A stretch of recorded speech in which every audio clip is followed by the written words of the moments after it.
ننکانہ صاحب وزیر اعلیٰ پنجاب عثمان بزدار کی خصوصی ہدایت کے مطابق گزشتہ روز ڈپٹی کمشنر کے کمیٹی روم میں اجلاس کا انعقاد کیا گیا، جس کی صدارت ڈپٹی کمشنر ننکانہ صاحب راجہ منصور احمد نے کی۔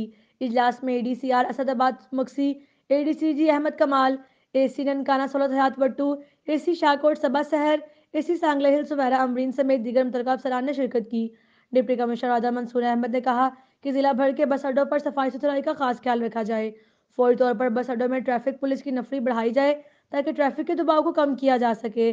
انہوں نے ٹریفک پولیس کے افسران کو ہدایات جاری کرتے ہوئے کہا کہ اسکولوں میں چھٹی کے وقت شہر میں ٹریفک کا رش ہو جاتا ہے، ہر اسکول کے آگے اضافی عملہ تعینات کر کے ٹریفک کے بہاؤ کو یقینی بنایا جائے۔ انہوں نے سیکرٹری DRTA عطیہ قمر کو ہدایت کی کہ دھواں چھوڑنے والی گاڑیوں کے خلاف سخت ایکشن لیا جائے۔ علاوہ ازیں ڈپٹی کمشنر نے تمام اسسٹنٹ کمشنرز کو ہدایات جاری کرتے ہوئے کہا کہ بس اڈوں کا روزانہ کی بنیاد پر دورہ کیا جائے اور صفائی ستھرائی اور ٹریفک کے بہاؤ کی ہفتہ وارانہ رپورٹ پیش کی جائے۔ اس موقع پر ADCR اسد آباد مکسی نے بے نامی جائیدادوں کے حوالے سے ڈپٹی کمشنر کو بریفنگ دی۔ ڈپٹی کمشنر نے متعلقہ افسران کو ہدایات جاری کرتے ہوئے کہا کہ بزدار حکومت کی ہدایات کی روشنی میں بے نامی جائیدادوں کی فوری طور پر رپورٹ مرتب کر کے گورنمنٹ کو بھجوائی جائے۔ اس میں تاخیر ہرگز برداشت نہیں کی جائے گی اور بے نامی جائیدادوں کو ری وزٹ کیا جائے۔ ڈپٹی کمشنر نے تمام اسسٹنٹ کمشنرز کو کہا کہ اراضی ریکارڈ سینٹرز میں انتقال مینو کی ریٹ لسٹ نمایاں جگہ پر آویزہ کروائی جائیں اور اراضی ریکارڈ سینٹرز میں ٹاؤٹ مافیا کے خاتمے کو یقینی بنایا جائے۔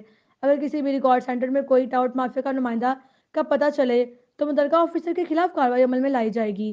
انہوں نے مزید تمام ضلعی افسران کو ہدایات جاری کرتے ہوئے کہا کہ سبزی اور فروٹ منڈیوں میں نیلامی کا عمل اپنی زیر نگرانی کروانے کے لیے اپنی موجودگی کو یقینی بنایا جائے تاکہ عوام الناس کو بزدار حکومت کی جانب سے بہتر ریلیف مہیا کیا جا سکے۔